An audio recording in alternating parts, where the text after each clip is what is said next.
1. Maddox. The taste of copper stung my tongue with its bitterness, and the smell of burnt caramel suffocated me, earth to mad. Do you copy? I barely registered Asher's voice, but his shaking hand in front of my face snapped me out of the war zone that had followed me home. Sorry, I apologized and hoisted my backpack into the trunk. There it was, my entire life all neatly packed into one bag. If that didn't give anyone a sense of failure at 30, then I didn't know what would. Oh wait, I closed my eyes, shaking off the images of the last mission. Not that they ever went away. They were still there, in the back of my head, ready to take over and haunt me for life. Maddox, he called, grabbing my shoulders and snapping me out of it. Again, I apologized once more and got into his Hyundai Tucson under the watchful eyes of my best friend. Are you okay, man? He asked. I chuckled, a fake-ass chuckle that sounded nothing like me, and put my seatbelt on. Yeah? Good, let's get a move on. He didn't respond, he just turned the engine on and drove us away from the apartment block where I'd spent the last 5 years between deployments and missions, and far away from my life as a Navy SEAL. Are you going to miss it? He asked when he caught me watching the space behind us through the rear view. I turned and caught my reflection in the window, faded as it was. Once upon a time, the answer would have been a definite yes. It would have been a defiant, resounding yes. But now, I couldn't say so. I had seen things, I had done things that would give people nightmares. And yet, after a decade as a Navy SEAL, this had been the breaking point. My breaking point. I don't know. I finally said, unspoken things hanging in the air. Ash knew. He knew what had happened. He knew why I was like this. And he was by my side, like he'd been all my life. Well, we're definitely going to miss you, he said. I'll miss you. I quirked my lips into a smile that may not have looked appreciative, but I certainly was. I loved this man. There was nothing we hadn't been through together. And once again, he was here for me. The sunlight caught his blonde curls and gave him a sort of halo. I couldn't quite take my eyes off. Ash is such a beautiful man. It would have been strange to think that if these things hadn't given me pause lately. Small, mindless, insignificant things that made me lose myself for no apparent reason. Music? I asked, and flicked the radio on, only to get my hand batted off. What was that for? Ash raised his eyebrow, giving me a side eye. A deal is a deal, dude, he said. What are you? I started before I remembered. Okay, I'll drive you to Mayberry home, but I have full control of the radio, he'd said when I asked him for this favor. Fine, just tell me what station you want, I told him, making another attempt at turning the radio on. He smirked and pressed a button instead, blasting some mindless pop song that was way too colorful for a car with 2 Navy SEALs inside it. Ex-Navy SEAL. I was no longer one. I was a veteran. I had to keep reminding myself. I didn't know if that was pathetic at my age or not, but it would certainly take some getting used to. Training your entire life to be someone, a person with purpose, a protector, a superhero, as some people called us, only to lose it all at the peak of my career. I didn't like this. I didn't like what I'd become. It had just been a month, but I already felt older than I was, but no wiser, which sucked. I went by Mrs. Ford's yesterday. She told me to give you a kiss and a hug from her when I see you. If you don't mind, I'd rather not get that touchy-feely with you. No offense, Ash said in his usual playful tone, and I couldn't help to laugh. Really? I thought a big homo like you would snatch any opportunity to hug this beefcake, I replied, running my hands suggestively in front of my body. Oh, please, Mr. Beefcake. Full of yourself much? I shrugged him off. I know what I am. Shoot me, Ash snorted, and I punched his arm. He didn't lose his grip on the wheel or waver from the impact. Not that I expected any less from a silver legend. How is Ma? I asked. Jenny Ford may not have been my mom, but she certainly felt like one, considering I'd grown up in her backyard, fighting with her son and getting dirt on our clothes. There was no shock there, especially since my parents passed. In fact, she'd adopted me shortly after, when I'd run the risk of being moved from my small town of Cedarwood Beach and relocated across the country to enter the foster system. I had a lot to thank her for. Sad that her surrogate son is moving so far away from home, he replied. and that you didn't even pay a visit before you left. That had a touch more bitterness to it, which I could so imagine Jenny saying to my face. Yeah, mad, I know, Ash said, and patted my thigh. I took a deep breath. Facing Jenny and the familiar places around my hometown should have brought comfort, but they had only intensified the restlessness and the sense of failure that prevailed in me, as if I was just an event, a mistake, away from failing them too, and I couldn't stand the idea. So I was running away. It was the only thing I could do, the only option I had. At least I had Wyatt waiting on the other end.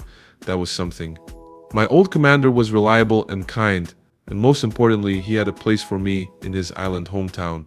So in a way, I may have been running from family, but I was also running to family. Why don't you try and rest, and then we can switch when you wake up? Ash suggested, keeping his eyes on the road. It was so easy for him to say, so easy to suggest rest, as if it wasn't a challenge. But I couldn't blame him. A month ago, I would have had the same approach to a brother with PTSD. It was only when you were on the other side that you realized the complexity of the situation. Regardless of the truth, I reclined my seat, closed my eyes, and tried to get some semblance of rest. Smoke, noise, screams, fire. I opened my eyes. They were wet, and I was out of breath. It's okay, Maddox. Do you hear me? It's okay. You're safe. Do you hear me? You're safe. Ash soothed beside me, and I turned to look at him. His green eyes were focused on me, even though we weren't stationary, concern written across his face. I took deep breaths like my therapist had instructed me and started counting until my body temperature had dropped and the pounding in my chest had eased. I'm okay, I said, and wiped the sweat off my forehead, feeling chills across my skin. Without even thinking, I hugged myself warm and only dropped my hands when Ash noticed. Ash turned the heating on. He aimed the blades of the vent on me, even though we were still in Virginia's blistering hot summer weather. I readjusted in my seat, trying to get comfy. I'm sorry, I said. Ash shook his head, eyes on the road. Nothing to apologize for. I can take over if you're tired. I offered. Ash shook his head some more. I'm good. Don't worry about me, as long as you're okay. I looked at the bright blue sky and the vibrant hues of green and yellow in the landscape. It appeared serene, still, as if there wasn't a storm outside, like there was inside me. Where are we? I asked. We just crossed into Delaware, Ash said.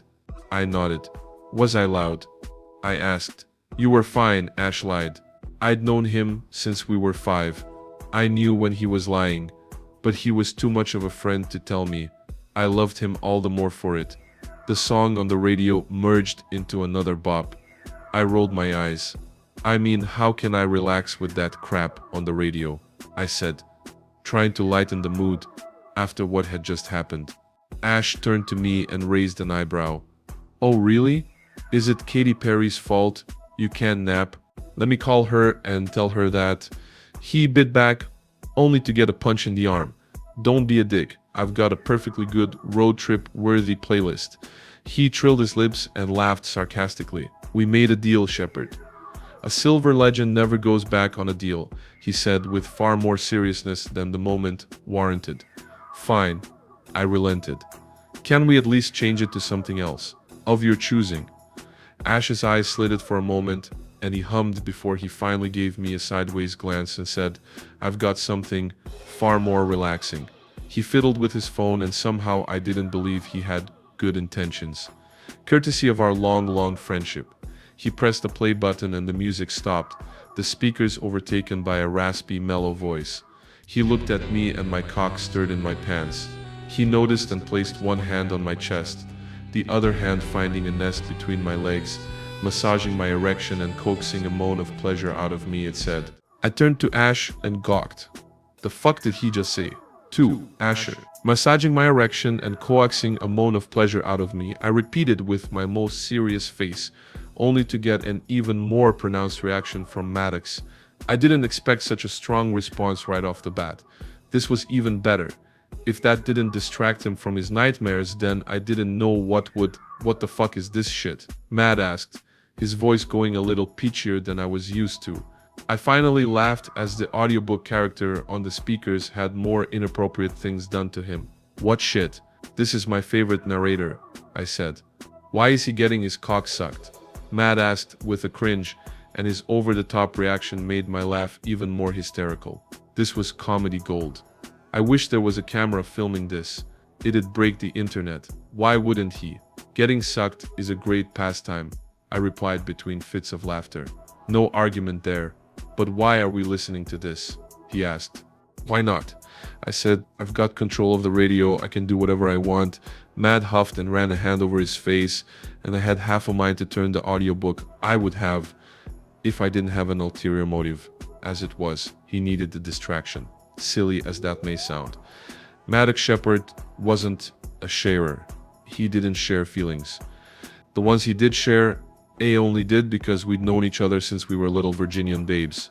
But as much as I tried to be a confidant and help him through his PTSD, he didn't want to burden me with it, and he didn't want to open up. I would have called macho straight bullshit on his ass if I didn't know him better, and if I didn't know what he'd actually been through, what we'd both been through. What happened to him would have broken any man, and it had broken the strongest of them all, at least in my book. Matt and I may have been cut from a similar cloth, but he'd been my hero and idol since I could remember. He was kind and caring and considerate. He gave his all for the people he loved and was always there for them. It was no coincidence the whole team was heartbroken to see him go. He was a brother to every one of us, and I knew full well the reason he hadn't told them when he'd be leaving was because he wouldn't be able to face the men in our team without backing down from his decision. Mad was one of the strongest men I knew, and considering my job, that said a lot, so seeing him so broken, so lost, was breaking my heart. When you said you had control of the radio, I thought you meant you wanted to put Gaga or Madonna on or something stupid like that. I took a big gulp of air and shook my head, feeling my cheeks getting hot. First of all, they're not stupid, they're pop icons.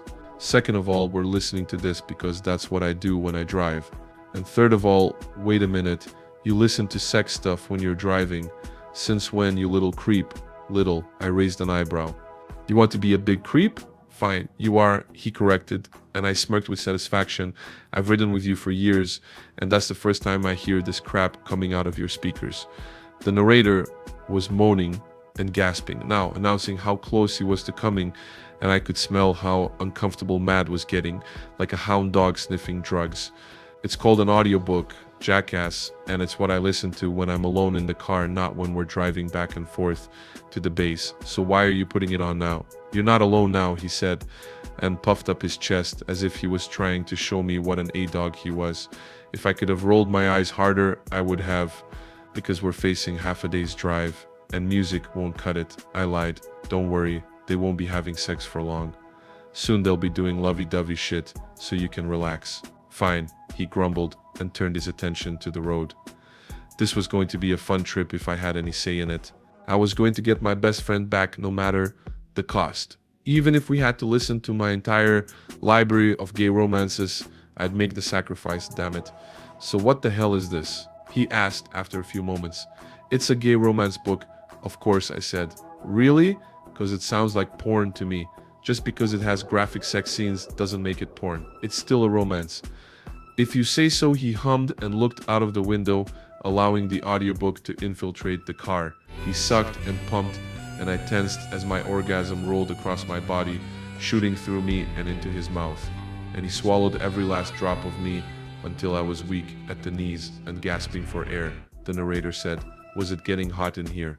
Damn, Hayden Rivers always knew how to set the mood and give an amazing sensual performance, and he didn't fail to make me horny with his raspy descriptions and emotive intonation. God damn it, I should have thought of that before I put it on. Getting a boner in the presence of your best friend wasn't ideal, although if there was anyone who could understand it, would be another legend. The amount of adrenaline and danger we went through on a daily basis and the pumping testosterone running through Asil's body was no joke, and it wouldn't exactly have been the first time anyone had witnessed a horny Navy god. But even so, we weren't on the training grounds anymore or on a mission, and it was just the two of us. The man I'd spent an entire adolescence crushing on before I realized he would never look at me the way I looked at him. I dragged my hands down his body until I held him tight by the waist and splayed him underneath me, his cock throbbing for some much-needed attention, Hayden said as my own cock roused. Maddox covered his ears with a groan. I bit my lip, trying to quench the sudden burst of pleasure coursing through my body. I couldn't turn it off now. I was not a loser. I wasn't going to let Mad win, but I did take pity on him and myself and skip to the next chapter. This was one of my tamer books, so thankfully there wasn't a sex scene for a few more beats, and that should have been more than enough time for Mad to get distracted by gay, romantic shit instead of what had happened on the battlefield. I watched him bring his hands down slowly and turn to me with brown puppy dog eyes and a relieved, washed-out expression, and I couldn't help but squeeze his thigh reassuringly.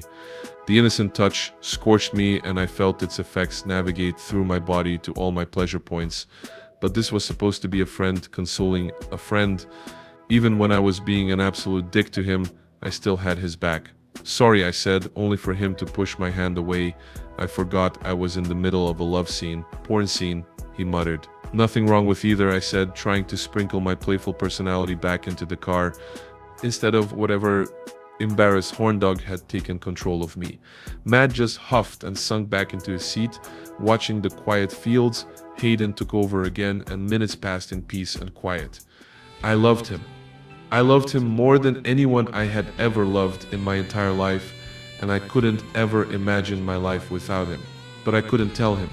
I couldn't never tell him. We were just friends, best friends. Friends with benefits, sure, but best friends nonetheless. I sighed and turned to look at Mad. His eyes were closed and his chest rose and dropped peacefully. "Rest, my friend. Rest. You've earned it." 3. Maddox. Even though the smell of nitroglycerin was prevalent in my dreams, they were somewhat peaceful for a change. No panic, no anxiety, no gunfire, no death. I wanted to hold on to that feeling, the feeling of the calm sea inside me, the floating sense of self that encompassed me, the lightness. But as soon as I woke, the real world came crashing back. And everything that had happened in my sleep was already forgotten as I tried to figure out my surroundings, even if being with him was everything I didn't know I needed until now. There was no one else for me, and the sooner I admitted that, first to myself and then to him, the better for both of us, the guy on the speaker said. Second by second, word by word, everything that had taken place before I'd fallen asleep rushed through me, and I snapped my head in Asher's direction. "Good morning, princess," he said. I grimaced. A glance outside told me it was anything but morning. "Where are we?" I asked. "In the magical land of Oz. We're about to fly with the Wicked Witch of the West's flying monkeys," Ash replied. "There, see, that's Emerald City." I rolled my eyes, but I couldn't stop my neck from craning toward the direction he was pointing at. That earned me a laugh from my brother in arms. "You know, Ash, sometimes I want to punch your pretty face in," I told him. He cooed and fluttered his eyes. "You think I'm pretty?" The growl rumbled out of me, and I didn't even realize. He was so vexing sometimes. "I thought I was gonna have to slap you awake," he said, as I lifted a bottle of water from the space between us and brought it to my parched lips. Every time he looked at me, I was thirsty for him. The kind of thirst that couldn't be quenched with a good kiss or a hole-tearing fuck, but with his eyes, his body, his entire being succumbing to me and I to him. The water went down the wrong hole, and I spurted a cough full of liquid and shame that covered the windshield. I thought I dreamed of this whole ordeal with the sex-crazed guy, but it seemed I hadn't. I didn't know why Ash was doing this. Listening to a horny dude getting his dicking was not an ideal soundtrack to our road trip. I mean, if it had been a woman narrating or sucking him, that would have made it more interesting. Although, regardless of the sex of the participants, I didn't want to ride around while someone was narrating naughty, sexy stuff. But still, I couldn't understand the motive for this. Wouldn't you prefer to listen to your equally sex-addicted pop divas instead? I asked when I managed to compose myself and wipe the windshield with a tissue. Ash raised an eyebrow that spoke volumes, and I just settled back into my seat as we drove across the Delaware Memorial Bridge on our way into New Jersey. No, quite happy with Hayden, he said. Who? The guy? Narrating this? Hayden Rivers. Oh, so you know his name. Does Asher Ford have a crush? I pursed my lips and wiggled my eyebrows, teasing him. He scoffed and turned his gaze back to the road. Please, just because I enjoy this guy's voice doesn't mean I have a crush on him. I don't even know him. You can have crushes on people you don't know, I said. Oh really? Anything you'd like to share with the class, Shepherd? Ash mimicked my teasing expression. I was just correcting your stupid assumption. I trilled my lips and crossed my arms. The moment he laid his eyes on me, my body became engulfed in the flames of the heat of his gaze, and I grabbed him by the neck, pulled him onto me, and claimed his lips as if my life depended on it, that Hayden guy said. Ash didn't say anything as the people in the book undressed and rubbed their cocks together, normal shit, or even when one of them went down on their knees to swallow the other guy's dick. No, Ash remained unfazed. As if listening to this crap was normal, his cock throbbed in my mouth, pulsing, taking a life of its own, and I pushed it further down my throat. My gag reflex threatened to take over, but I was determined to keep him attached to me until he spilled all his juices. My cock grew in my underpants and I frowned. What the fuck was going on? The more this Hayden guy's voice lowered, the harder my cock got, until I felt as hung as a fucking horse. I looked down at my lap and yeah, if Ash turned to look at me, he'd see I was clearly hard, and then I wouldn't hear the end of it. Fuck, what's happening to me? I lifted one leg and put a foot on the seat to try to cover this embarrassing moment, but it was the least comfortable position, especially for a guy my size. He put a hand on either side of my face and held me pinned against him, gently but with command, and fuck, that made me even hornier, even more desperate for him to fuck me senseless. Was the radiator still on? Why was sweat starting to bead on the back of my neck and on my forehead? I had no fucking clue why I was even getting hard. I wasn't gay like him. I was straight. I'd never been with anyone but a woman, and I'd never, not once, been turned on by any of the shit we'd done during training. Like when we showered in the same open space and threw a soap around to see who would drop the shit so we could make fun of him. Or when one of us would beat off because it had been way too long. I, like all the other guys, would turn away and get some sleep. And now this fucker and his audiobook were making me harder than I'd been in fucking weeks. I snuck a glance at Ash's crotch, but as far as I could tell, he wasn't suffering the same fate. But then again, his camouflage pants were big and bundled up all over him, so for all I knew, he was... Ag. What the fuck are you doing, Maddox? Since when did I check out other guys' crotches? And not just any guy, my best friend, my brother. There was something seriously wrong with my head, and it went far beyond my PTSD, apparently. I'd never looked at my friend like that. Not even when we were 16 and he came out to me. He'd been out and proud even before Don't Ask, Don't Tell was repealed. And I'd never had a problem with it. Neither did our teammates. And considering Ash could give as good a beating as he got, not many expressed a problem with it, if they had any. The only times I'd seen his dick was when we were 14 and we'd lock ourselves into our room and just beat off watching straight porn. But even then, we'd sit as far apart from each other as possible. Relax, Matt. It's not like you wanted to touch him or anything. You were just curious if he had a boner. Yeah, I was making way too big a deal out of an innocent, barely there gesture. Not even a gesture. An innocent, curious glance. That's it. That's all it is. It's that fucker getting his cock sucked and being graphic. And it's been a while since I hooked up with anyone. Gosh, what a relief. The last thing I need right now is to have a crisis of sexuality or some bullshit like that. The car slowed down and I blinked fast, refocusing on our surroundings and pushing whatever worry had surfaced away. We were at a gas station. When had we even gotten here? I'm thirsty and hungry. Do you want anything? Ash asked me, putting the car in park. Can I get a soda? I said, putting my leg down and stretching my hands in front of my lap to cover my not-so-little problem. Chips? He asked. I nodded, and he walked out and into the gas station. As soon as he was out of view, I breathed a sigh of relief and readjusted my bits so he couldn't see what his silly little audiobook was doing to me. And then, for good measure, I untucked my camo shirt and folded it over my lap. That should do the trick, at least until I figured out what the fuck was wrong with my body and could knock off whatever was happening to me. 4. Asher. Why hadn't I thought my plan would backfire? Why was I so stupid that I didn't think I'd get hard in front of my best friend? Thank God we'd reached that gas station when we had, because I was extremely close to eruption, so going into the store gave me the perfect opportunity to compose myself and make a plan going forward. Okay, so the audiobook had to go, obviously. It was supposed to make Matt forget about the shit going on in his head. To not make me desperate to come in front of my best friend, I swept through the candy section, filling most of the shopping basket with all kinds of sugar. Next, I aimed for the fridges in the back, but as I headed for them, I found myself in the magazine section. I didn't know why I stopped. I hardly ever read magazines anymore. There was a shelf at the top with adult magazines, and only a couple of them were gay. The covers were discreet, but I knew exactly the kind of things hiding inside those pages. I stared at the covers. One of them had a uniformed guy wearing a green camo jacket and a cap. The jacket was open, revealing his abs and puffed chest, and he reminded me of Mad. He was bigger than me, and all those muscles, both a hindrance and a benefit in missions. Shit. Had I gotten a boner because he was in the car? I didn't usually get hard listening to audiobooks. I was a far more visual person than I was a froll. So, even though they were sexy and all, that didn't mean that my body responded to them the same way the written word or porn did.